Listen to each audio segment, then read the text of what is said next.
السلام عليكم ورحمة الله وبركاته. الحمد لله رب العالمين، والصلاة والسلام على أشرف الأنبياء وإمام المرسلين وعلى آله وأصحابه أجمعين ومن تبعهم بإحسان إلى يوم الدين. أما بعد، فأعوذ بالله من الشيطان الرجيم. بسم الله الرحمن الرحيم. إنا أرسلناك شاهدا ومبشرا ونذيرا لتؤمنوا بالله ورسوله وتعزروه وتوقروه وتسبحوه بكرة وأصيلا. ذی وقار صدر اجلاس، اسٹیج پر تشریف فرما، وہ تمام علماء، عمائدین قوم و ملت اور عمائدین شہر جن کے نام اور مراتب سے میں واقف نہیں، لیکن مجھ سے پیش رو کنوینر صاحب نے ان کے حسب مراتب ان کا تذکرہ کیا، ان تمام کا میں پہلے مخاطب. حاضرین میں بیٹھے ہوئے میرے اپنے بزرگوں، نوجوان ساتھیوں اور پردہ نشین ماؤں اور بہنوں، آج کے اس اجلاس میں جو عظمت ناموس رسالت اور عظمت قرآن کے نام سے منعقد ہوا ہے، قرآن اور صاحب قرآن کی عظمت کا تذکرہ دراصل ہماری اور آپ کی مسجدوں میں ہوتا ہے، ہمارے اور آپ کے مدرسوں میں ہوتا ہے، ہمارے اور آپ کے گھروں میں ہوتا ہے، اور صحیح معنی تو مومن کی صبح و شام میں ہوتا ہے. اور جب تک ہمارے دلوں میں یہ تذکرہ جاری رہے گا، اسلام مسلمان کو دنیا کی کوئی طاقت مٹا نہیں سکتی، یہ ہمارا ایمان ہے. لیکن اس کے باوجود آج ہم اس عنوان پر، اس کھلے میدان میں گفتگو کرنے پر کیوں آئے، کیوں اس کی ضرورت محسوس ہوئی؟ تو آپ جانتے ہیں کہ اس روئے زمین پر جینے والے بعض لوگوں کا معاملہ یہ ہے کہ وہ مسلمانوں کی اور اسلام کی حقانیت کا جو بول بالا دن بدن بڑھتا جا رہا ہے، جس طرح اسلام کی حقانیت کا معاملہ ترقی پذیر ہے، اس چیز سے حسد میں، جلن میں، تکلیف میں، وہ مسلمانوں اور اسلام سے بدلہ لینے کے جذبے میں جب اندھے ہو جاتے ہیں، جب وہ ہمیں تکلیف دیتے دیتے یہ سمجھ لیتے ہیں کہ ہمیں ان کا کتنا بگاڑ کر بھی سکون نہیں مل رہا ہے، تو وہ بالآخر قرآن اور صاحب قرآن تک پہنچتے ہیں، اس لیے کہ انہیں معلوم ہے کہ یہ ہمارے لیے ناقابل برداشت ہے. میں یہ بات آپ کے سامنے اس لیے ذکر کر رہا ہوں کہ ہمارے اپنے جو یہاں عمائدین، بزرگ، علماء وغیرہ بیٹھے ہوئے ہیں، یہ پیارے نبی صلی اللہ علیہ وسلم کے عظیم مقامات، آپ کے فضائل اور آپ کے مراتب کا تذکرہ مکرر آپ کے سامنے کریں گے. لیکن میری اپنی گفتگو کا زیادہ تر حصہ صرف اسی پس منظر سے جڑا رہے گا کہ بالآخر ان لوگوں کو جو تکلیف ہے، اس تکلیف کے سلسلے میں ہمیں کیا کرنا چاہیے یا ہمارے سامنے کیا امکانات ہو سکتے ہیں، میں اسی پہلو پر زیادہ بات کرنا چاہوں گا. بھائیوں، سب سے پہلی بات میں آپ کو بتانا چاہتا ہوں کہ اللہ تبارک و تعالیٰ نے ایک بات قرآن میں یہ بیان فرمائی کہ وَعَسَىٰ أَن تَكْرَهُوا شَيْئًا وَهُوَ خَيْرٌ لَكُمْ. زندگی میں اکثر ایسا ہوتا ہے کہ اللہ تعالیٰ کی مرضی سے ہی بہت ساری دنیا میں ایسی باتیں ہوتی ہیں جو ہمارے لیے ناگوار ہوتی ہیں، لیکن اللہ تعالیٰ شر سے خیر کا پیغام ہمیں ضرور دیتا ہے. زندوں سے مردوں کو اللہ تعالیٰ نکالتا ہے، یعنی مومن کے پیٹ میں کافر کو نکال دیتا ہے، اور مردوں سے اللہ تبارک و تعالیٰ زندوں کو نکال سکتا ہے. آج ہمیں اس واقعے کو، ان واقعات کو اسی نظر سے دیکھنے کی ضرورت ہے. کچھ زندوں میں، مومنوں میں پیدا ہوئے لیکن مردہ بننا پسند کیے تو اللہ نے مرنے دیا. اللہ تعالیٰ کو کسی کی ضرورت نہیں ہے، اسلام کو کسی کی ضرورت نہیں ہے، مسلمانوں کو ایسے مردوں کی ضرورت نہیں جو ایمان کی دولت کو گوا کر کفر کی موت مرنا چاہتے ہیں، اور وہیں یہ یقین لے کر اپنی زندگی میں جینے کا سلیقہ سیکھیں کہ آج جن کے پاس ایمان کی دولت نہ ہونے کی وجہ سے آج دشمن بنے ہوئے ہیں، اگر ہم اپنے ایمان میں کھڑے رہیں گے، انہی مردوں میں سے اللہ تبارک و تعالیٰ زندوں کو نکالے گا۔ ہے آیا یونش تاتار کے افسانے سے، پاس باں مل گئے کعبے کو صنم خانے سے۔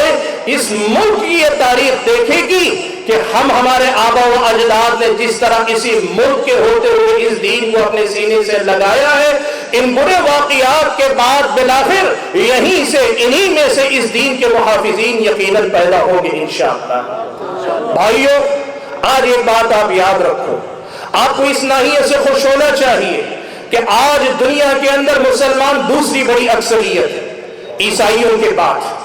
اس ملک کے اندر مسلمان دوسری بڑی اکثریت ہے ہندوؤں کے بعد، لیکن اس کے باوجود آج کسی اور مذہب کے مقدسات کو، کسی اور مذہب کے پیروکاروں کو، کسی اور مذہب کے پیشواؤں کو، کسی اور مذہب کی کتابوں کو، کسی اور مذہب کی اپنی تعلیمات کو اس قدر نشانہ نہیں بنایا جا رہا جس قدر زیادہ اسلام کو نشانہ بنایا جا رہا ہے۔ آپ کو خوش ہونا چاہیے کہ یہ آپ کے برحق ہونے کی دلیل ہے کہ آپ کا حق ان سے ہضم نہیں ہو رہا ہے تو وہ آپ کی دشمنی پہ اتر آئے ہیں۔ یہاں سے آپ کے لیے خوشی کا ایک پہلو یہ نکل کر آتا ہے کہ آپ دین برحق پر ہیں، اسی لیے جو اسے اپنا نہیں سکتے وہ اسے مٹا نہیں سکتے، تو بالآخر اپنے سینے کی جو آگ ہے وہ اپنی زبان پہ لا کے اسے بجھانے کی کوشش کر رہے ہیں، لیکن اس سے کچھ ہوگا نہیں۔ یہ حقانیت اسلام کی وہ دلیل ہے، یہ بات ہم اور آپ کو پہچاننی چاہیے۔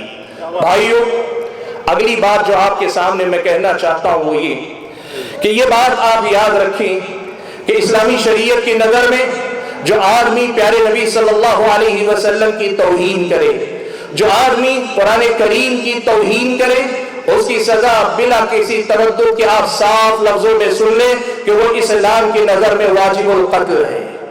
اس کی سزا قتل ہے اسلام کی نظر میں۔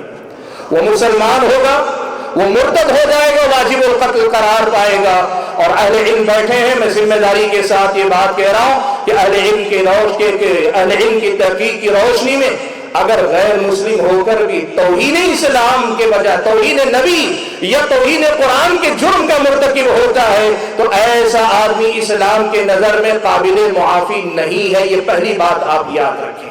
کیوں؟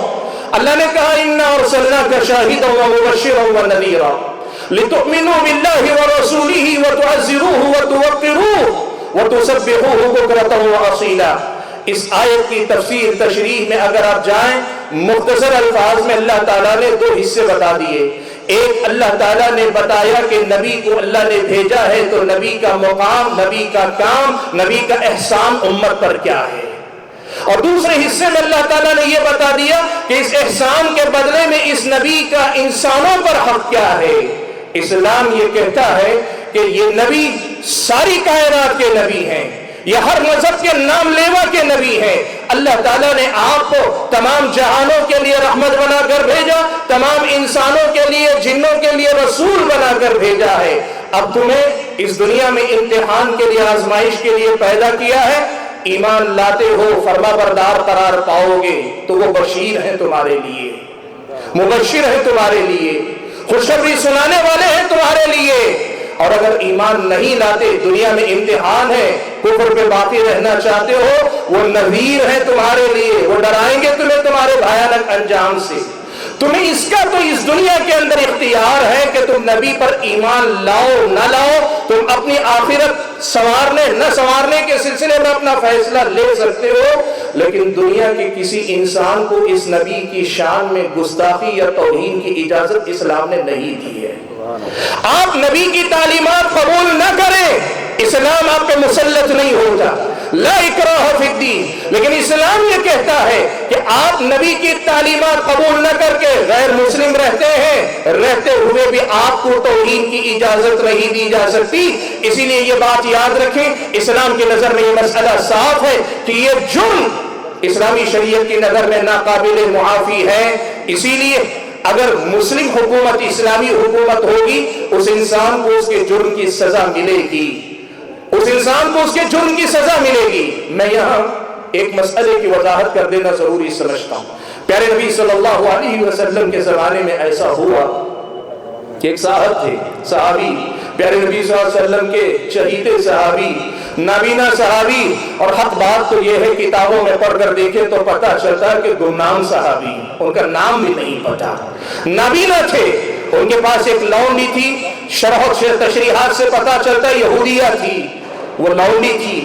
اللہ نے دو پیارے بچے اسی لونڈی کے بطن سے، پیٹ سے اس صحابی کو عطا کیے تھے۔ حضرت ابن عباس رضی اللہ تعالیٰ عنہما بیان فرماتے ہیں بچے کیا تھے؟